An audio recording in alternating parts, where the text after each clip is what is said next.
Welcome to Last Call with Jamion Christian, sponsored by Speakeasy for Sport. Our guest today, been in the NCAA tournament 22 times, 3 national title game appearances, 1 as a head coach, 2 as an assistant, a combination of 8 Coach of the Year awards, nearly 700 victories, 2 gold medals, a mother of 2, a wife, and the author of Secret Warrior, a coach, a fighter on and off the court. Coach Joanne P. McCallie. That's a great list of accomplishments. How are you doing? Well, I'm doing great. And thank you for such a kind introduction, Jamie. It's great to be on your podcast. Well, you earned it. And, you know, one of the things that it's been great doing this podcast. We've had a chance to introduce new people to the world of basketball and people that I've been really interested in. And in my email to you, I was basically being a fanboy about how impressed I've always been with your career. And I absolutely loved reading your book, Secret Warrior. Congratulations on writing it. You can tell, and I'm telling our listeners, you can tell to the depths that she goes to explain the story, her story, her journey so passionately. So thank you for doing that. Well, thank you. It was a labor of love, no doubt. And it was writing it alone was a challenge, you know, not with any kind of writer assisting me. I really had to learn a whole lot, and definite rookie, but I'm glad I could share the story. Well, you know, you're used to kind of jumping into it and attacking something. I mean, you're a head coach at such a young age. And so you're used to kind of learning on the fly. So I'm sure you kind of figured this out midway through, and like you've done everything in your life, you start to excel on it pretty quickly. Again, just a fantastically written book with your voice. You can tell the pain of some of your struggles, and you can tell the joy of a lot of your life. So it's just amazing, encouraging everyone out there to buy it, read it, and really enjoy it. When you decided to write the book, what was the final part of it that said, I've got to do this. I've got to write this. I've got to get this story out? I had thought about writing it for a long time. Never thought it was a good time, because my student athletes, I would take the attention away from my student athletes. I would bring attention to something that was personal and didn't really need to be the focus. And so I waited and waited. And then I could feel my career kind of winding down, you know, at Duke, just relative to the time I'd spent there, kind of ready to move on, pass the torch a little bit.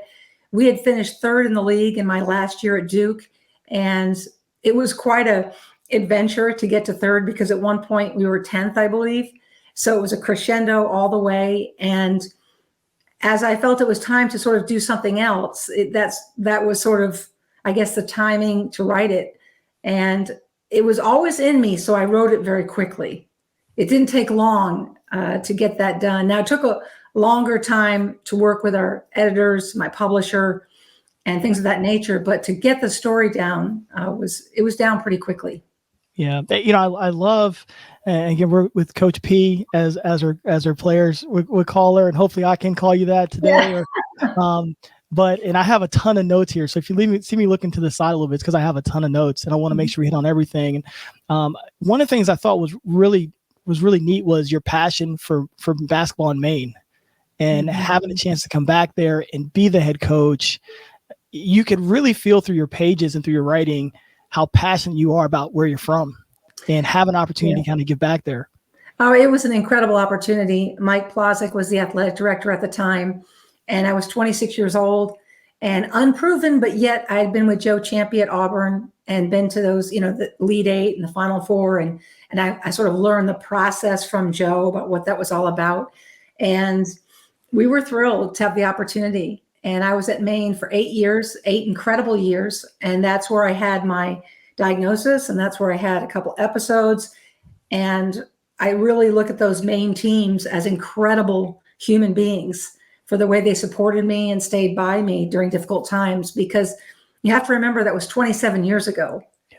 And nobody was talking mental health, brain health, mental health impairment, bipolar disorder. No one said anything remotely close. And I was actually encouraged to tell my team that I was suffering from exhaustion after having my first child, my daughter, Maddie. And it was a year after having Maddie that I had my first episode. And so it was different time then. And the acceptance has come along a long way, but not far enough. Definitely not far enough. And we can tell how passionate you are to working towards that. And, my question while I was reading was, basketball is such a high pressure performance opportunity. As a player, you're a great player, played at Northwestern, just an elite player, one of the best players in the state of Maine, or as you might say, the best player in the state of Maine, right? Northwestern. And so were there any things that happened along the way when you kind of look back? I mean, one of the things when you go through what you've been able to go through with all the different doctors and stuff you work through is you look back at the past. Was there anything, maybe in as a player when you were in high school and college that you were kind of teetering and you just didn't have a chance to learn it in that moment? There was nothing that I knew of, teetering or otherwise. I was always very competitive and I was very intense and focused, but there was nothing to indicate this would happen. It really was like getting hit over the head in a way that I just cannot describe. I mean, in 1 second, you're an entirely different person having this episode. And I strongly feel, and as do my doctors, that my hormonal changes and shifts in my body relative to giving birth, not to mention the high stress and the lack of sleep that I had prior to the episode, was all sort of a perfect storm. And something that I was not prepared for. And I'm grateful I had people around me, not a lot of people around me, but within my circle, a small group that could understand. And my husband was terrific because he's a scientist. He's an economist. He's a chemist. And so for him, it was all very simple. It was a brain chemistry issue. And we needed to get to the bottom of it. So no, there were no flags. And unfortunately, with this disorder, there often aren't any. And so you don't get a warm up. Yeah. It's like being thrown into overtime, triple overtime, without even starting the game. It's an interesting experience to say the least. And my second episode only occurred because I stopped taking my medicine. And that's the stubborn nature of being a former athlete, thinking that I don't need this stuff. I felt better when I took my medicine. So I decided I would go off my medicine. So that cost me greatly. And that was a lesson, apparently, that I had to learn to accept what was happening to me. Yeah. I asked you that question because, through the years of coaching and, there some of those hormonal changes between 17 and 22, 23-year-olds naturally happen to a lot of our players. And so I'm constantly, my mother was a special education teacher for 35 plus years. My dad's an educator as well. So maybe my perspective's a little bit different. So I've always been really cognizant of trying to see as people are changing. And so that's why I asked that question. It's just because, especially now, the statistics say right now after COVID, teenagers are experiencing more anxiety than ever. Yes. And then we're also encountering a large population that's been medicated medicated since they're children getting into college. So there's a lot of these different factors when you talk about the chemistry that I think as coaches, you should be factoring in to your assessment of your team as you're watching them grow.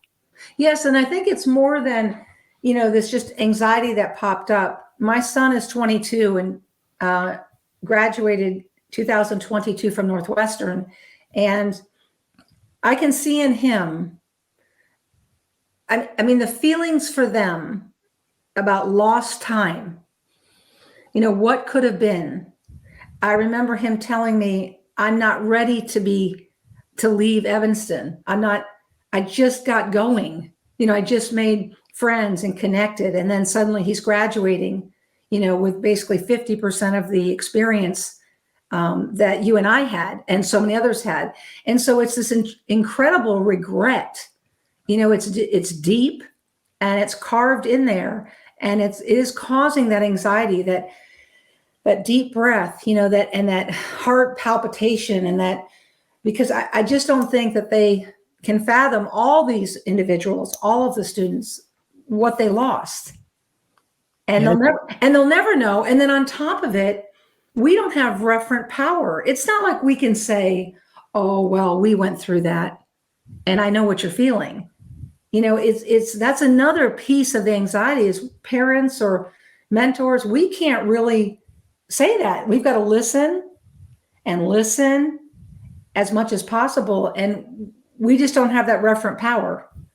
And that's a unique situation in leadership, how we deal with these young people and help them cope beyond beyond the loss, because it's real grief. It's real grief. And that's a great point. I mean, you think about all the different checklist items that you have between 16 and 22 that sort of prepare you for the ability to make decisions. And there's really small things to us, but I think over the nature of it, they're pretty big things, from picking your date to prom or what you're going to wear and how you're going to get there, to what college you want to go to and what options you have for that, or, taking your college visits and having a chance to work through what's most important to you, and, being able to get a feel. And, this generation has been, in a short time frame, has been stripped of some of those decision makings. Even when you get to your freshman year of college, the first time you're away and having to make real life decisions of safety and alertness and understanding, they haven't had the opportunity to do. Yeah, it'll persist for a while. This kind of anxiety, and this what I'm feeling and seeing is not going away anytime soon. It's going to take a lot of patience and understanding and education and recognition that it's real and it needs to be dealt with. And right now, our medical people, psychiatrists, psychologists, therapists, social workers, they're just overwhelmed. I mean, overwhelmed. And I just think that there needs to be a lot of talk therapy, a lot of stuff going on. I believe strongly in CBT, cognitive behavioral therapy. And it's something that I've experienced through my life. And it's important to be able to have somebody help you take negative feelings, negative thoughts, your negative views of the world and your situation, and turn them and carve them to something more positive and constructive. And it can't be done in one session. It has to be done through time to get you to understand that this would be a better way to look at the scenario and to think. Yeah, I love that. And again, I'm taking notes as we speak. I mean, I think, learning about these different kinds of therapies and how one can be impacted, CPT? CBT, cognitive behavioral therapy. Affectionately CBT. And again, I'm not a medical expert. You're not a medical expert.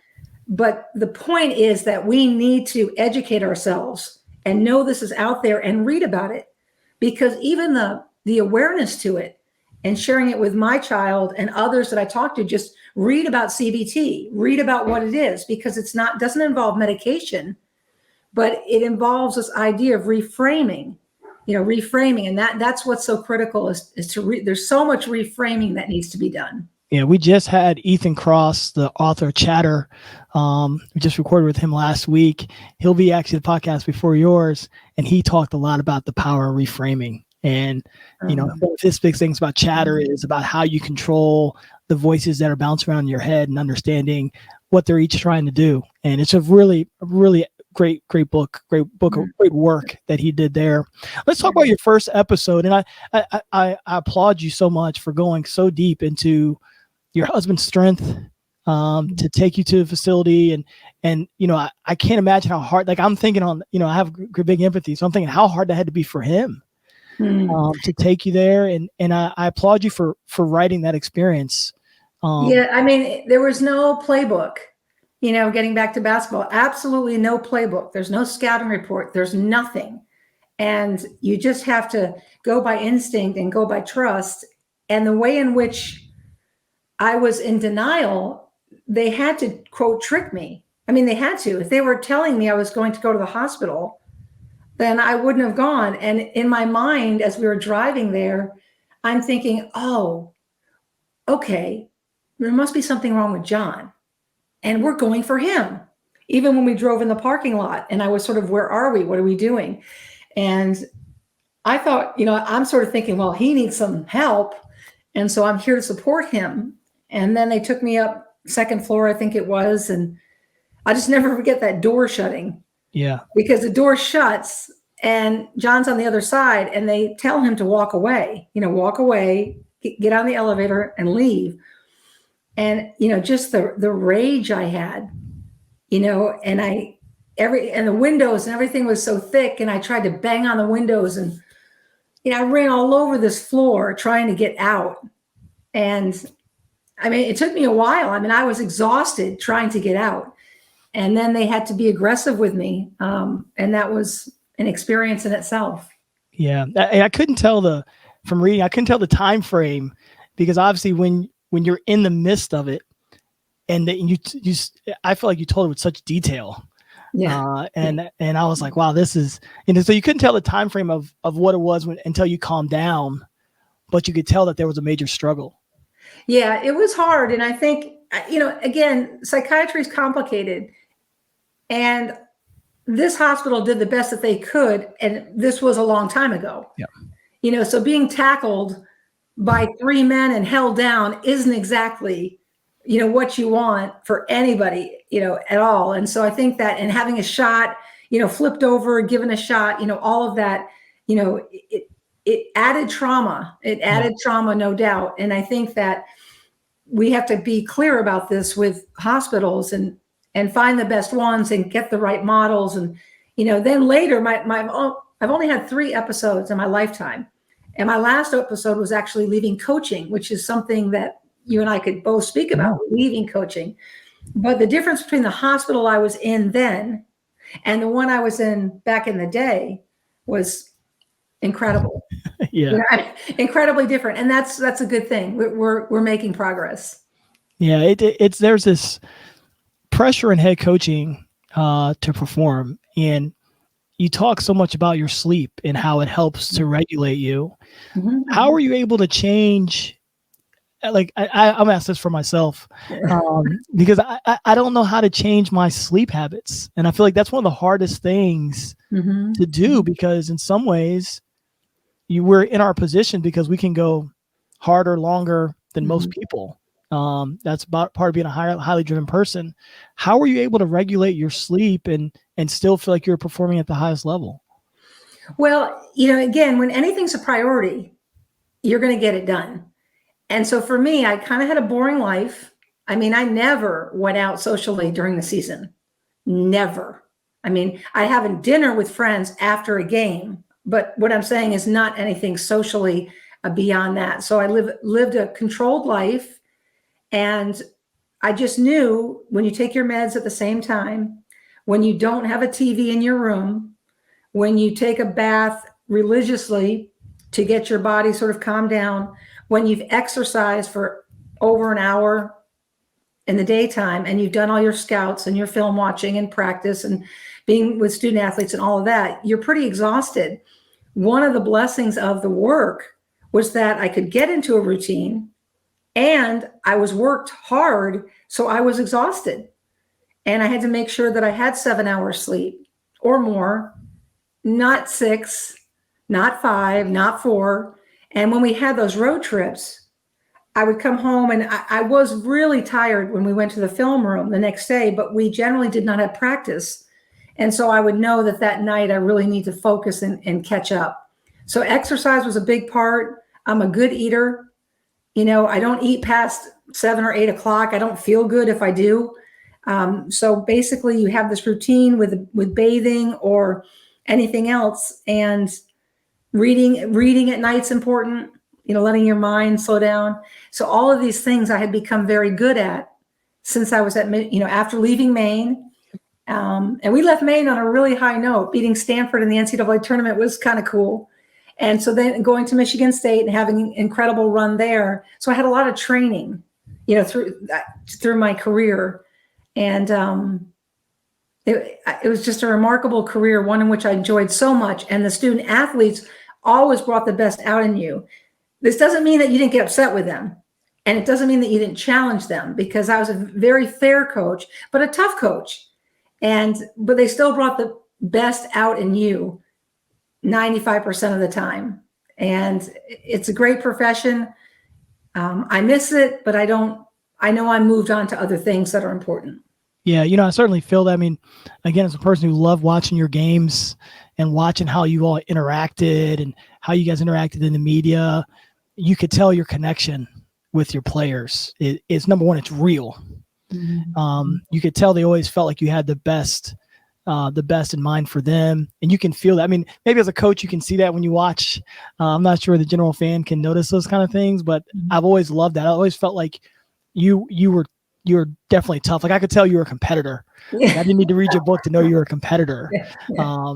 But I felt like you were able to really be able to be a competitor, but then also like your kids laughed or smiled and then competed. And I Yeah. think that's a real credit to the leadership they're able to have during that time. I don't know how you feel about when you step away from coaching, but all you remember is the much fewer examples of not being at your best. Like if you look across the board, 80% of the time you're able to affect people and have great challenges and conflict, but all of it really goes to a special place. But there are always a few, that you couldn't reach. Yeah. Or, you didn't have a chance to reach, or, something didn't quite go as well. And unfortunately, when you leave, you think of those relationships more than the positive ones. Yeah. And so that's tough, I think, for us former coaches. Yeah. And I would say, and I say this to people all the time, when I work with and mentor younger coaches, what you're going to teach, they may not pick up today or tomorrow. Yes. Yeah. And it's what you're teaching is so much more than what you're going to be able to win in the game or be able to do in the game. And they may not realize for 20 years what you're really trying to teach them, but they're going to eventually have that moment. And that's why I think your story is revolutionary because to have the success you were able to have and to be able to build the inner circle you needed, it's just unique and it's really special. Yeah. Well, thank you for saying that. It was a unique experience for me and my family. And we were all very committed. And one thing that I know wholeheartedly is how committed we were each place we went. As a Spartan, the Blue Devils, it didn't matter. You just love the student athletes. I mean, as you know, it's that interaction. And for brain health, it can be so positive because it's constant human interaction. And I can't tell you how many times, if I was having a day where I was feeling kind of down, let's say about myself or something, I can't tell you, just going to practice, instantly get you in a mindset. And, it's the best part of the day every day. Oh gosh, I miss practice. I miss writing up practice. I miss the training table after practice. Yeah. And hanging out with the team. Matter of fact, I miss all of that more than games, which is a terrible thing to say. I feel the same way. The games to me were the chance for the players to go and perform at their best. Yes. If I really felt like we had done our job, they were going to be prepared and they were going to be able to go and attack. There's things you got to do as a coach. So you can't push those things off. But I think you're a good coach when you love the process of it. Yes, the process. Amen to the process. Yes, love that. I love being in the process, and now, of course, I have a much larger team. Yeah, because I have all ages. Everybody. Mental health impairment and challenges does not discriminate. Yeah, it does not discriminate, and so I'm talking to all sorts of people. Again, not as a medical expert. I stay in my lane, but as somebody is a coach, has coaching experience, and I can share my story and help people take steps to get to a little bit better place for them. Yeah. Let's talk a little bit about the work that you get a chance to do now. What are your favorite parts of it? And what are some things that you didn't expect to be a major positive? Gosh, I love so much of it. I'm sort of a full-time philanthropist. I'm raising money for a brain health foundation that we would like our family to have. And so that takes a lot of work. I don't take a salary. When I speak, don't get me wrong, I take the money for the foundation and of course for any costs or whatnot. So I really enjoyed the corporate world. I've done a lot of corporate speaking. I'm very fortunate to have a great speakers bureau, APB. I signed on with APB. So that was wonderful. Found a fabulous agent, and that was through a connection with a former athletic director, and really a neat story, and hired an administrative assistant. And that's the wife of one of my former assistants. So, you start seeing networks evolving so differently. And my favorite thing is the student athletes and the students whether I was at Mississippi State, Tennessee Tech, Bowdoin College, I just did one recently, a Zoom with Meredith. I did a Zoom with Syracuse. Anytime I'm interacting with student athletes, we talk coaching and building team and all of that. And then we talk about mental health as well. So I'm always Coach P, and now I'm Coach P for life. And when I came up with that tag, it was Coach P, the number 4, because I'm a Final Four coach and proud of that. For life, meaning we're going to live and aspire. This idea of death by suicide. No, it's not an option. Yeah. And I think that some of this coaching talk is necessary. Like, no, we're not doing that. Like, no, we're not quitting on things. We're going to stick to the process and move forward. And, I've had talks enough to have people come up to me enough to say that it really helped them realize maybe that isn't an option. Yeah. And so it's so hard. That whole thing is so complicated. But the more we tell stories and the more we share, the more we can help young people. And they've got to hear them. It's got to go beyond, a psychiatrist. So it's got to expand. The team of brain health has to expand, and coaching needs to be a part of it, so that young people can respond at all different levels, because young people often don't have a therapist. Yeah. And, they don't have a psychiatrist. They're in this unknown area. And my trailer is about 2.5 minutes long, and it clearly tells my story. And that's been helpful because I can play the trailer. They immediately know my story, and then we can get to the thick of things. Yeah. And really, really talk. Yeah. I think, one of the things we've really tried to do in the last few years was build a mental health team for our players. Yeah. And one of the things that you're a part of is normalizing the conversation. Mm-hmm. Yes. And by having, you have your athletic trainer around, people don't realize how long it takes for your players to trust your athletic trainer. It might take them a year, and that's their body, that's their life force, to move on. So when you start bringing in other specialties, it takes a little bit of time for them to understand the resource that's around them, and then have the ability to go and ask for help if they need help. So we tried to really put a lot of people around. So you're going to connect with someone. We didn't know who, but we wanted to have a team of people that were there for their mind. Well, I think that's great. And also, I will tell you, one of my greatest frustrations has been this attitude that we got it covered. We got it covered in-house. And I'm thinking, okay, you have a coach who coached in a national championship, who's had this disorder and knows a bunch and is a motivator and can share. And that doesn't fit in. And that's the part that I don't like about brain health, is there's this sort of secrecy about it, within institutions. And I'm not saying every institution, but many of them. And that's very disheartening to me, because I agree with you. It's going to take a lot of pieces, all your in-house pieces, and speakers coming in to really have something authentic. I'm not talking about a motivational speaker randomly, that they have some authentic story to tell, so that a young person out there can say, wow, if she's going to handle that and do this, well, then I can do this, and it's been so incredibly heartbreaking, and also so motivating to me to hear and see what's out there with young people and what they're thinking. And they're very bright, and they're really trying to get answers. Yeah. And I think again, you and I are on the same page. I think trying to figure out there's got to be a combination of things that are happening for people to feel comfortable enough to share. Yes. And I agree with you. I've been really disappointed in administrations when they feel like they have it covered in house. Like, oh, we have this person. And I'm like, well, what if they don't connect with that person?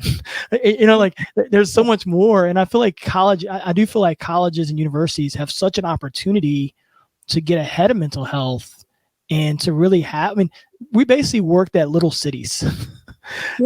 Right. And we worked at little cities. So, if that's a priority, then having that team for not just the student athletes, for the students, could really be beneficial. And I think there's an opportunity for some athletic department university to spearhead this and to be the very best in the country at it, because everyone is, like you said, everyone's kind of saying we have it handled, instead of saying, how can we do this better? Yeah. So there's just such a difference between the different, like you said, dynamics. What a psychologist does, what a psychiatrist does. The fact that I've had a therapist and a psychiatrist in itself is a model. And I believe one of our hashtags for Secret Warrior is mentorship matters. And think about the mentors. I mean, my mentors have been extraordinary. Tara Vanderveer, Stanford, Tom Izzo, Michigan State, Coach K, Duke. I mean, I've kind of had some amazing people to sort of follow and learn from. Nick Saban endorses the book on the cover. I don't know Nick really well, but I did shadow him for a day, which was an awesome experience. But this mentorship piece, I often talk about this, and it's fairly entertaining to these young people, whether they're students or student athletes. And mentorship matters. You must have people in your life that you can look to, and this will help you and guide you. And that's also getting lost. The whole mentorship piece. Think about it, the transfer portal, the NIL. I mean, mentors are getting lost, and well, the almighty dollar is getting to be the forefront of many decisions. Yeah. And that's a really interesting point. The mentorship part of that. And, I think some of the best mentorship comes from teammate to teammate. And when you have this, when you have this calmness about having these conversations or asking for help or needing help, and a freshman looks to a junior and says, I'm really struggling with this, or, however they phrase it, they don't phrase it that way. And that junior says, well, you need to talk to this person. Mm-hmm. Right. Except that junior is now in the transfer portal. Could be. Right. I mean, it's funny. I mean, I've been working on this thing I got a year out right now, and we'll kind of see what happens in March and April. But I've basically built this whole thing up where I'm like, how can you onboard? And I think the onboarding becomes super important because you have less time, but you still have the same responsibility to the student athlete, and you still have the same compassion to win. Mm-hmm. And I think there are two parallel roads that run side by side. Mm-hmm. And for a long time, we've tried to act like they were the same road, or roads going in a different direction. Yeah. Yeah. Well, I think I'd say one term that really drove me out of the business. I mean, transfer portal, yes. NIL, saw it coming down the pike, didn't want it, but the re-recruit. Yeah. Re-recruit. Like, okay, I get that to a degree, but where are we when loyalty is not even in the equation? Yeah. And then I think about, okay, freshman year, student athlete doesn't know anything. Sophomore year, they know more, but they're never playing as much as they want. So they're upset.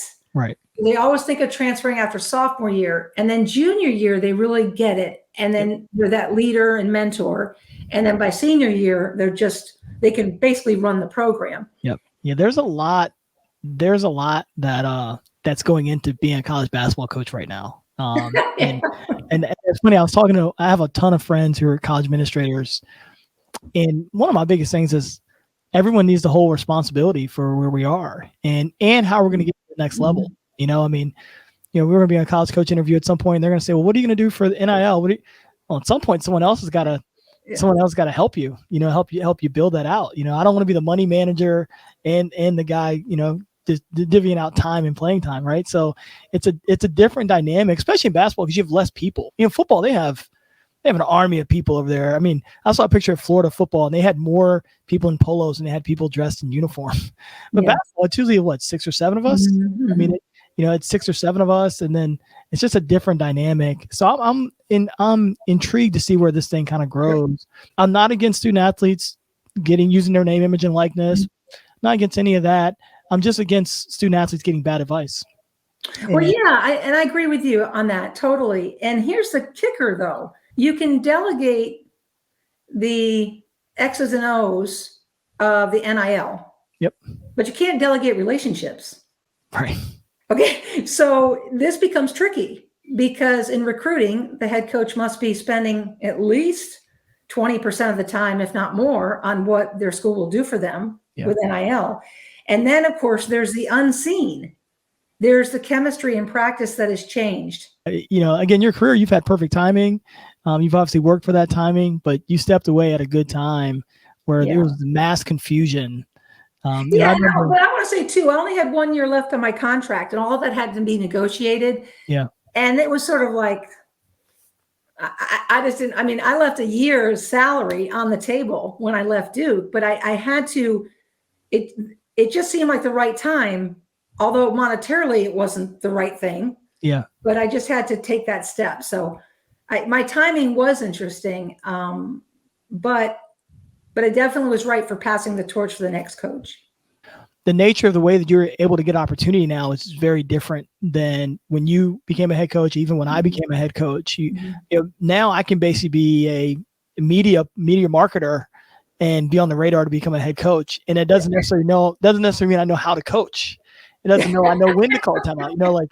I think I had certain teams where if you scored 2 baskets in a row, we're calling timeout. And I had some teams, but it was like a way that I thought through the game to know when the time was right. And I just don't know, I've really tried to mentor a lot of younger coaches, and because I don't know if they know that, I don't think they're thinking that way.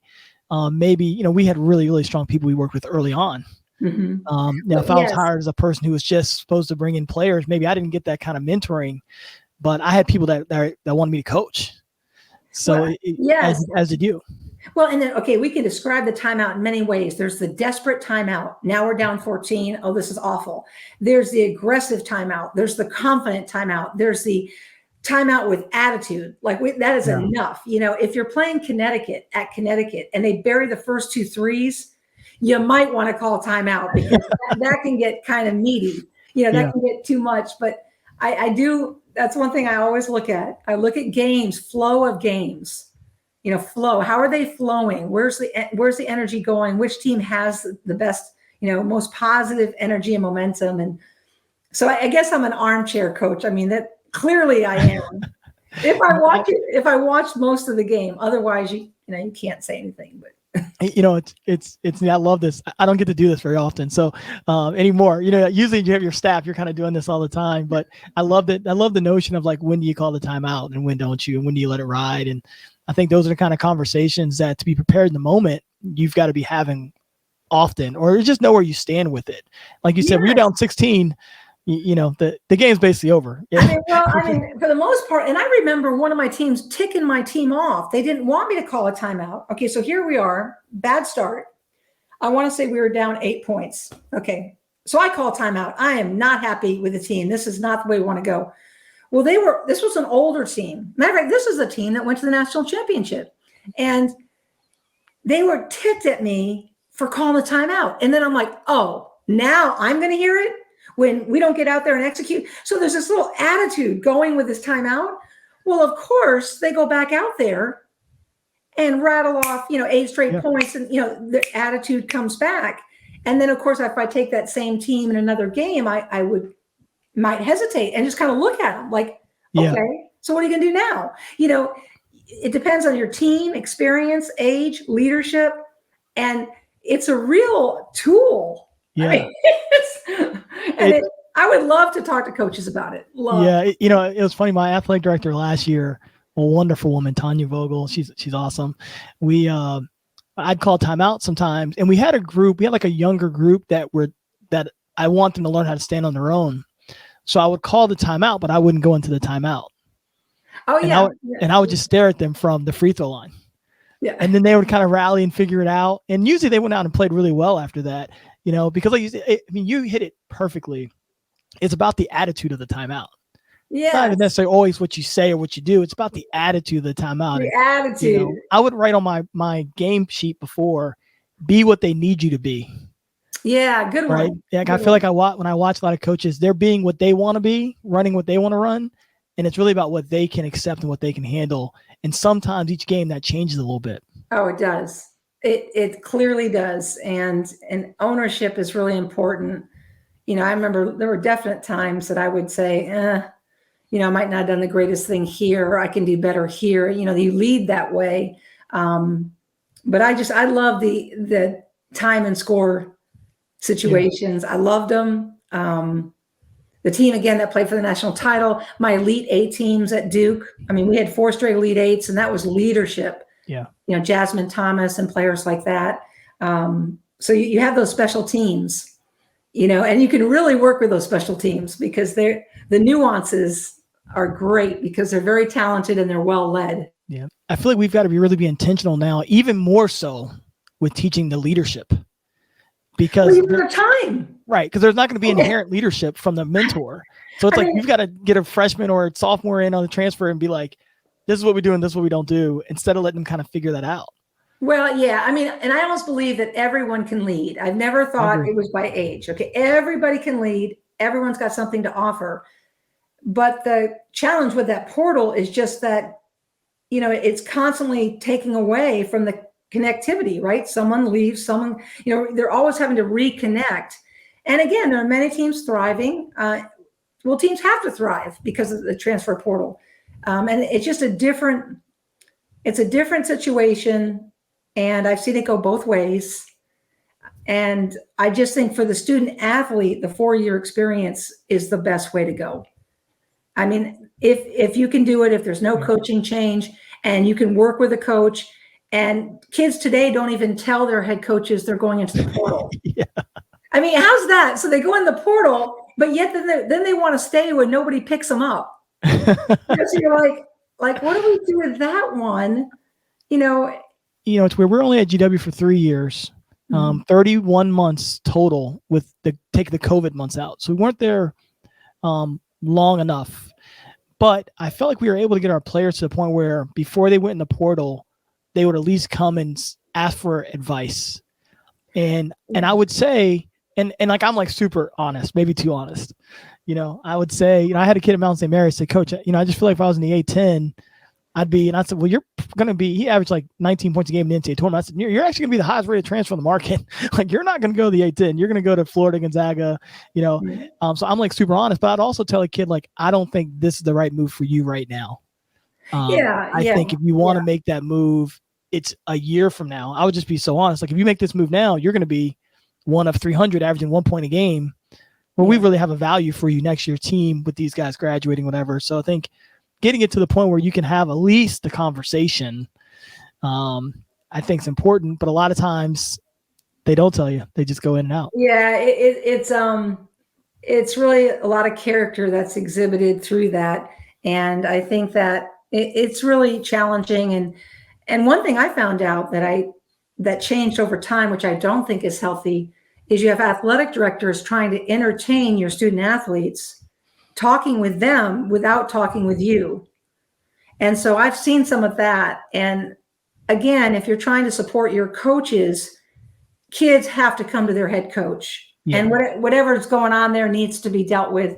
But there's more and more, what I look at when I see different institutions, there's this fear factor, of, I don't know, parents suing, bad press, whatever you want. So, I see athletic directors stepping outside of what I believe they should be doing, where they're trying to be just that and everything to students and student athletes. And I think that's hard on them. It's been I don't know what's happened over the last 5 or 6 years, but I feel like that relationship with, and all I wanted in any move that I made was to have an athletic director that we really had great alignment. We're on the same page. And I got that at all the places, was including GW. And so I'm always thankful for that. But there is something going on with administrators and athletic directors right now where they're doing a lot more of that. They're meeting with the student athletes and talking with the student athletes. And I don't know if it's bad. I don't know if it's good, but right now I'm just sort of this is an interesting movement amongst administration, where before it went through the coaches and it was done a certain way. It's interesting. It's a very interesting thing you bring up. Well, you pay a lot of money to hire a coach, and then you don't trust the coach, essentially. Yeah. And I think that for me, when I saw things like this across the board at different places, I talked to different coaches about it. They're not in practice. Yeah. They're not in meetings. They're not anywhere to know what's really going on, but yet they're acting like they know. And so, you just can't have that. There's just certain things that must be sort of, special. And as you suggest, that relationship and hiring coaches and really showing support for them doesn't mean meeting with the student athletes and then not even telling them. Yeah. I've heard that happening so much more. And I just find it so interesting. Again, I don't know if it's good or bad, but I think there should be some rank and file. Well, it's not staying in your lane. I feel bad for athletic directors, right? Because they're out of their lane. and then a coach is out of their lane if their student athletes are being intercepted. Like everyone's out of, you're out of your lane, and it doesn't breed good trust and good camaraderie. I don't feel. Yeah, it's funny. One of the things that I'll always be looking for, and I've learned this through the years, and it speaks a little bit about this. You don't want an administration that feels like they're there to protect the players from the coaches. We're all there to support the players and to figure out the right way to do that. And like what we're kind of speaking of right now is a mindset of the administration's here to protect the players from the coaches. Yeah. And it's really dangerous because we're all working at this together. Yeah, it's a tough profession on all counts. Athletic directors and coaches, and of course the student athletes are trying to do their thing, and they're much younger, at the ages, and they're trying to learn. So it's not easy, and it is a labor of love. And I certainly enjoyed more than 30 years, if you include my assistant coaching time. So obviously I loved it. Yeah. All the challenge, all the conflict, all the championships, the confetti coming down, all of it. Yeah. Before I let you go, I definitely want to ask you this, though. I think this is super important. You've been able to put together a great team off the floor for yourself. What are some key things that you would offer as advice to someone that's trying to put together a great team off the floor for themselves to allow them to go be their very best? Well, it's just so important to have people that know you, believe in you, and aren't afraid to tell you yes, no, maybe, that you can really talk with and trust like anything else. I think that our circles do not have to be big. They can be nice, small, tight circles. But yet these are circles that there's just such a, exchange that can go on. And I think that's critical. We never know it. Nobody arrives. Yeah. It's a process. You win a championship. Well, there's another practice and another day. So you just really have to be in tune to the process of what we do as coaches. And I think you and I and others, we're coaches for life. Right. You're always a coach. If you've been coaching for the years that we've been coaching, you look at everything through that lens, even if the lens changes colors or gets a little bit wider. And I feel very grateful that I've had that opportunity to grow through that lens. Yeah. And you also had like a transition between your therapist, I believe it was your therapist. To me, that sounds that I'd be terrified to transition from a therapist to another therapist. I know she was retiring, so it was, you had to do it.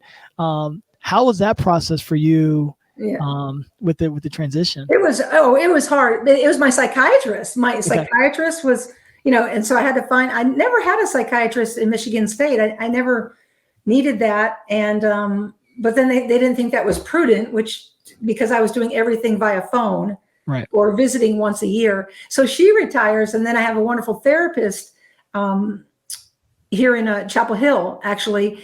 And she got me my new psychiatrist. And so I was very fortunate to have good people, but the problem is it's expensive. Yeah. And I was, very fortunate that I could afford these people. But when I think about mental health care and healthcare and brain health and all of that, boy, we got a lot of work to do. That's why I want this foundation, is I want to be able to give money out in various ways privately so that we can grow it, because there's just an awful lot of growth. I mean, you see what the V Foundation has done. Oh, yeah. It's extraordinary, the work they've done. Well, in my dreams and my quiet dreams, you want to do something so special to help brain health along the way. Yeah. And I think for our listeners out there, a psychiatrist, the difference between a therapist and a psychiatrist can prescribe meds, correct? Yes. Oh gosh. Yeah. If you've got a diagnosis, you need a psychiatrist for sure. A therapist is wonderful because they do that CBT a little bit, that behavioral therapy. And I really recommend both for anybody that's got a disorder. And the thing I'll caution folks out there with is you can't diagnose yourself. Don't play doctor. Don't say, well, I think I have. Well, gee, I don't know. Make sure you trust your doctors. You listen to your doctors. You take your medicine and you grow with it as much as possible. Yeah. The Google game is very dangerous. Yeah. The Google game is dangerous. Yes. Very dangerous. Especially with brain health. Yes. Well, Coach, I've really appreciated it. We finish this up always. And the name of the show is called Last Call. So it's the end of the night. I'm not sure if you drink or not, if you have a glass of wine or so, but if you have a glass of wine or whatever, but we're at the end of the night. On the left side of you, you have a person who's retired or finished with their business. On the right side of you, you have a person who's still active and working and learning. You cannot use your parents. What person would you have on your left that's retired? What person would you have on your right who is still active and working? Oh God, that's so hard. Well, because a lot of the people I would put alongside of me are still working. The retirement is a nebulous term, but in terms of the people that are still working, Yep. Robin Roberts is on that side. Oh wow, she's excellent, man. Yeah, what an without amazing question, Robin is that pick. The retired pick. Robin's amazing. What an amazing career she's had. Yes. One of the great joys, she really gave a Secret Warrior a chance. I mean, she had me on GMA and we talked about Secret Warrior, and she just is, she's a remarkable human being and one of the greatest. And so clearly I would want her to mentor me. And actually, the person I really would love to talk to is Arthur Ashe. Oh, wow. Why Arthur? Okay, well, he had that wonderful book, Days of Grace. Mm-hmm. And I read that years ago. And it's funny, you asked me a question earlier where you said, was there anything that made you feel that you might be different or have bipolar disorder? The answer is no to that, except when I was a child and a junior in high school, I said in a class, the only thing I don't want to lose is my mind, because we were talking about various things. So I sort of foreshadowed what would happen. And the discrimination that Arthur Ashe had to deal with in all facets of his life as a powerful, strong Black man, tennis player with AIDS. I mean, like he had it on, so many levels. Well, I really was taken aback by that book.